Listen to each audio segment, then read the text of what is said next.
Let's get straight into it. Looking at Sappi, market cap there of 16 billion rand. It's a global producer of fine paper and chemical cellulose. It has a customer base across more than 100 countries, and Sappi's first quarter profit for 2012 was $45 million. That's compared to $37 million in quarter one of 2011.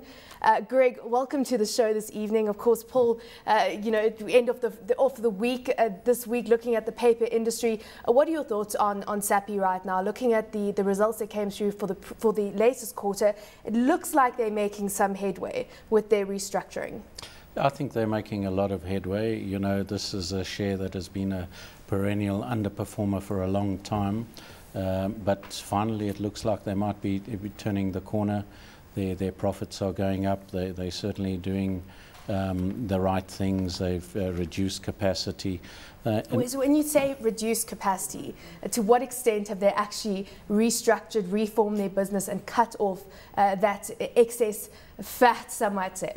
I think they've done quite a lot. They've closed a couple of operations in Europe that certainly helped the business. But I think the key thing about Sappi is that energy is a big, obviously, input cost for many companies. But with Sappi, about a third of their energy comes from natural gas, and the price of natural gas has all but collapsed globally. So that is a big help for them. Only about 8% of their energy costs are oil related, and then about 20 odd or 25% from an electricity grid.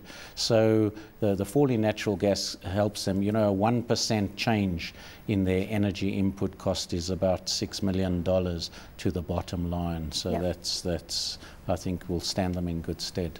When you're hearing these views on Sappi, would you agree that perhaps the dog could make a comeback on the basis that it's really gone through a process of massive restructuring and those costs are coming down?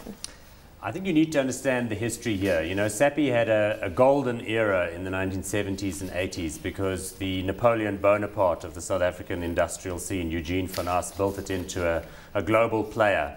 They took their strength in pulp, forests and packaging materials here in South Africa, went global, bought Scott Paper in the US, didn't time it particularly well, and we then went into the economic contraction. And this is an industry that's under severe pressure because the big four units of a paper company are packaging, which is the brown stuff that they put boxes into. There's A4, which clearly is a massive paper market but has begun to kind of decline as people go electronic more. There's newsprint, which is in terminal decline because people are moving online again. And then there is magazines, coated wood-free, where, again, people are starting to go online and read stuff on their iPad. So you've got a global industry in decline. The biggest players are the only ones that can survive. And in part, they've got to do what Sappi did, which is to go and buy businesses like Emrail in Europe and then basically shut them down. So I'm not comfortable or confident that they can do particularly well in a declining environment. Okay, that being said, what about the cellulose part of their business? Because they are diversifying or growing this part of their business. This is a product, the cellulose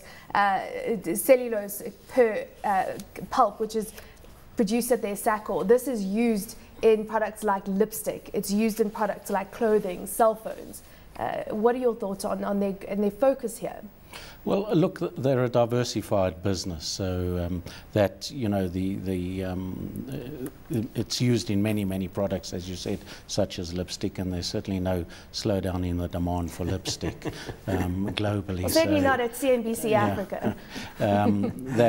But I think it's as Paul said, yes, this is many people, your viewers would be thinking, it's crazy to be talking about this stock. They've really underperformed, disappointed investors. This share was well over 100 Rand in its peak, and I think it bottomed at around about 13 rands a share. Today it's around 29 Rand. So if you had bought it right at the bottom, you've done extremely well. But I think we've got to look forward but they're number one in coated wood-free paper. They're number two in mechanical coated paper. So, but I think it's really more the numbers here. They've reduced their debt. a lot, I think that is will stand them in good stead. Okay. And besides reducing their debt, you know, they are, and of course they've refinanced, so the cost of that debt is a lot less. But they're doing on an operating profit basis. You know, in 2009, operating profit was $33 million. In 2011, was over 400. So it's and they'd made more than that in one quarter of 2012, as you say. Yeah. So let's get into it. Hot or not right now, as you say, 29 Rand, just above that price. Would you be buying it right now based on the fact that the metrics, financial metrics, are looking a lot more positive? Yeah, I think there's been a significant turnaround for Sappi. I believe that the lower energy costs will also filter through to the bottom line for them. They're making profits, they're doing the right things, and also, you know, the price of pulp. I mean, in the last quarter, in year to date, that price is up over $150 per ton. In March alone, the Chinese imported 1.6 million tons of pulp, which is 5% up on the month on month, but it's 50% up year to date. So I still think there's a lot. Finally, things might be turning the corner for Sappi. Would you agree? Would you buy into this turnaround story? I Paul? concede everything that Greg has said, but for me, not hot. I just think the industry is going to contract faster, the demand for the products, than the management team in their rosy-eyed way of looking things really concedes at this point. So not hot.